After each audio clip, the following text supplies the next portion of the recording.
So intention is what matters. You know, something when you come and you're meeting somebody for the first time and you've got just a little bit of information about them, and it probably is about their diagnosis, isn't it, or something along those lines. You know, my learning through the time to talk process is just don't make assumptions. And I remember I was trying to get hold of a young guy and his dad, and I had this kind of image of them being very kind of northern, almost like a flat cap, working in a factory, you know, whatever, bringing home the bread, whatever it might be. And I finally got to meet Dad and the lad. And they were like rockers. They were like, hey man, you know, big beard, into their music, you know, kind of t-shirts with their favorite bands on. And I thought, oh my goodness, you know, my assumption, my bias thinking about where these people have come from was so wrong. So again, you know, I made the mistake. I said, in sense of assumptions, I said, oh, tell me a little bit of your heavy metal you're into. You know, I'm trying to dig deep to think about what bands I knew. And then the guy said to me, the young guy said to me, no, I'm into house music. So I'm thinking of all the Slipknot, whatever kind of thrash metal bands. He says, no, I'm into house music. So again, you know, I just thought, well, what a bit of learning. Sometimes we come with maybe it's a label, or we get some information from a practitioner, a parent even, and you know, just not to make assumptions, just to take people as they are, you know, and then just start with that sort of place. What about yourself around assumptions? Yeah, absolutely. I kind of had some rich learning around that. So there was a practitioner that made a request for some sort of time to talk, and said, you know, this young adult won't talk. This young adult will not come on screen, you know. And I thought, wow, what am I going to do? You know, straight away into kind of panic mode and problem mode. So I'm on a program called Time to Talk.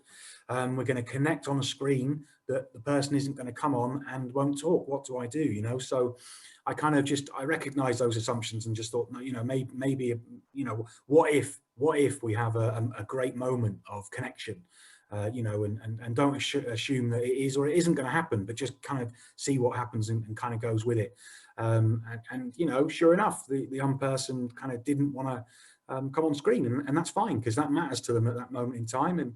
And I had just had to kind of resist the urge for me to say, I need to see you, I want to connect with you. Well, it's not about me, it's not about Barry, it's kind of letting that happen over time. So that was kind of really interesting, and then not using that information to assume that that's how that person and I are always going to communicate. So, you know, it just so happened that after a few sessions, you know, the young person started coming on a little bit more, right. Buddy started coming down, but that, you know, that might not have been the way, you know. So yeah, so really important not to assume, especially around the kind of the diagnosis and what people can't and can do, because I think it has a potential kind of impact on the quality of the conversation, the quality of questions, and the quality of connection, you know.